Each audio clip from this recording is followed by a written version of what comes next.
He stood in the middle of the compound. No eyes, just dark holes. And he was smiling like he knew something we didn't. My name is Thomas.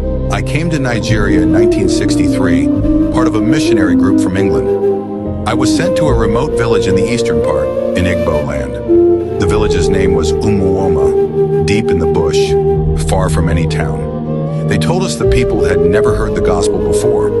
I was young and bold. I thought we were bringing light into darkness. At first, the villagers were calm but distant. They welcomed us, offered yam and palm wine, but they never stayed long when the sun started to set.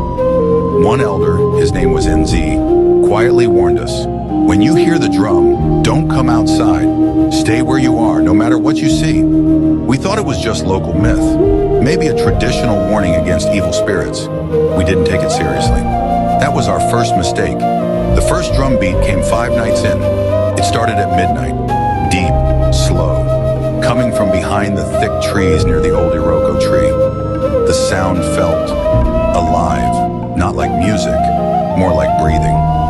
Then Ruth began having dreams. She said a child with no face stood by her bed at night, whispering in a language she couldn't understand. Esther, our nurse, came down with fever. She kept muttering in Igbo, even though she had never learned the language. She said something was hiding under the house, watching her sleep. I was still trying to stay logical. I told myself it was the heat, the isolation, the fear. Until we saw him. It was the 7th night. The drum had gotten louder.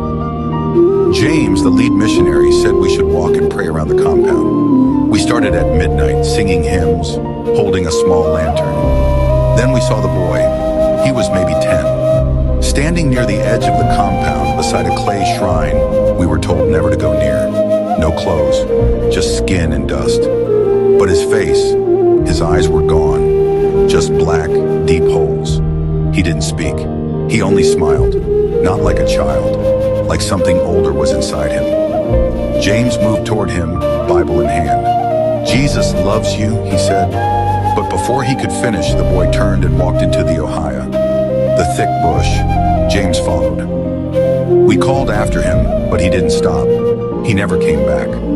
At dawn, we searched. The villagers refused to help. We found his Bible torn and wet, sitting in front of the old shrine.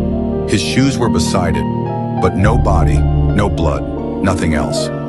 That night, the drums stopped. Everything went quiet, but it wasn't peace. It felt like the forest was holding its breath, like something had been satisfied. We left the village the next morning. Esther recovered the moment we crossed the boundary line. Ruth hasn't spoken about it since. She moved back to England and joined a convent. As for me, I left the mission field. Even now, I still dream about that boy, the one with no eyes.